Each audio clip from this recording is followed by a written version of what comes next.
एकादश स्कंद षोडश अध्याय श्री भगवान उवाच ए बोलंती कमला रमण उद्धव सावधाने शुण ए ज्ञान जोग ए जगते ज्ञानी साधंती एहि मते ए पुण बहु दिने सिद्धि जोग प्रकाशे नाना विधि एणु भक्त जोगी जने साध्य करंती अल्प दिने निकटे खटे सर्वसिद्धि अष्टांग जोगे प्रसिद्धि एमते कृष्ण मुखु शुणी उद्धव कहे मंजुवाणी उद्धव वाच ए शुण हे कमला रमण शेष ब्रह्मांड कारण केउ धारणा केउ मते ज्ञानी साधंती ए जगते भक्ति लक्षण अवा केते सर्वनिर्णय कह मते श्री भगवान वाच कृष्ण कहती अनुमाने शुण उद्धव सावधाने संसारे अष्टादश सिद्धि ज्ञानी साधंती नाना विधि सिद्धिक मध्य अष्टसार तेणु मु बोलाई ईश्वर अणिमा आदि अष्टनिधि भक्ति लक्षण ए प्रसिद्धि जेवण सिद्धि रहे शेषे स्वभावे तीनि गुणे मिशे अणिमा लघिमा एवेनि महिमा आदि सिद्धि तीनि योगिंक देहे थांति नित्ये प्राप्ति रही इंद्रियुक्ते प्राकाम्य श्रुति दृष्टि बसे ईशिता शक्ति परोकाशे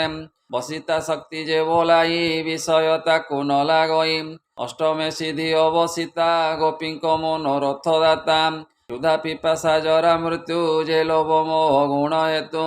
एषड उर्मि निवारण सर्वज्ञ सिद्धि ए लक्षण प्राणी ए अति दूरे थाई निंदा स्तवने जहा कही से कथा जाणई तक्षण दूर श्रवण एहा नाम विश्व संसार चराचर नित्य जे गोचर उद्धव सावधाने शुण दूरदर्शन ए लक्षण मनु हुई वेग देह गति ए सिद्धि मनोज कहती जे काम रूप सिद्धि कही कल्पिते देह प्रकाशई चतुर्दशे सिद्धि शुण जे परकाय प्रवेशन इच्छा मरण जेबे होई स्वच्छंद मृत्यु सिद्धि सेई देवक संगे विहरई मरण सिद्धि ताकु कही मन कल्पिते फल पाई संकल्प सिद्धि से बोलाई ध्यान धारणा जोग बले जहा कहती अवहेले अन्यथा नुह से पुण वचन सिद्धि तार नाम ए सिद्धि अष्टादश जान सामान्य सिद्धि एवे शुण भूत भविष्य वर्तमाने जोगी जानती जोग ध्याने ए सिद्धि त्रिकालज्ञ नाम आवर स्थिति एवे शुण शीत बरसा घर्मवात ताकु न करई ग्रस्त जेणे त्रिविध ताप नाही आद्यंत सिद्धि से बोलाई प्राणिक चित्ते जेणे वाणी चित्तज्ञ सिद्धि ताव खाणी अनल तपन जलधि ए पूरे विष शस्त्र आदि ए सर्व जेणे न बाधई विष्टयम्ब सिद्धि ताकु कही पर पर रिपु बले अजय होई सर्वकाले शुण उद्धव मन देई अपराजय सिद्धि सेई सकल सिद्धि तो अग्रते कहिली उपदेश मते जेउ धारणे जेउ सिद्धि शुण कहवा यथा विधि जे भूत सूक्ष्म देई मति धारण जोगे मते चिंती एणु से सूक्ष्म रूपे रही अणिमा सिद्धि से लोभई महत रूपे मते चिंती महिमा सिद्धि से लोभंती सकल भूत मध्य मुहि अणु प्रमाणे प्रकाशई से रूपे जोग बले ध्याई लघिमा सिद्धि से लोभई अहंकारण रूपे मते साधई इंद्रिय संयुते चिते धरई जोग बले से व्याप्ति सिद्धि लभे हेले से क्रिया भावी सर्वभूते शीत सिद्धि लभे नित्ये सकल ऐश्वर्य धाम तृतीय रूपे नारायण धारण जोगे चित्त धरी वसिता सिद्धि वश करी निर्गुण ब्रह्म रूपे मते मन निवेशी शुद्ध चित्ते आनंदे मोर पाद ध्यायी से काम बसाईता पाई क्षीर जलधि मध्य स्थान बोलाई सत्य दीप नाम से स्थान मध्य मोर धाम नील जल दतनु श्याम से रूप चिंती जोग बले जीर्ण ईषड उर्मि एळे आकाश प्राय शून्य रूपी मुथाई सर्वभूते व्यापी जे मते सर्वरूपे भावे दूर श्रवण हेळे लभे चक्षु जुगल सूर्य थोई नयने सविता बसाई पेनी संजोगे मध्य गते मते ध्यायिव दृढ़ चित्ते से सूक्ष्म दृष्टि सिद्धि होई सकल विश्व से देखई मन वचन देह प्राण देई जे भजे मो चरण मनर संगे तागमन ए सिद्धि मन जब नाम अचिंता शक्ति मो चरण धारणा जोगे करी ध्यान ସେ ରୂପ କଳ୍ପଲତା ନାମେ ସେ ରୂପ ହୋଇ ତତକ୍ଷଣେ ଶୁଣ ଉଦ୍ଧବ ସାଧୁ ଧୀର ସେ କାମ ରୂପେ ଯୋଗେଶ୍ୱର ପର ଶରୀର ଶୂନ୍ୟ ଦେଖି ମୋ ଦେହେ ଆତ୍ମା ଉପଲେଖି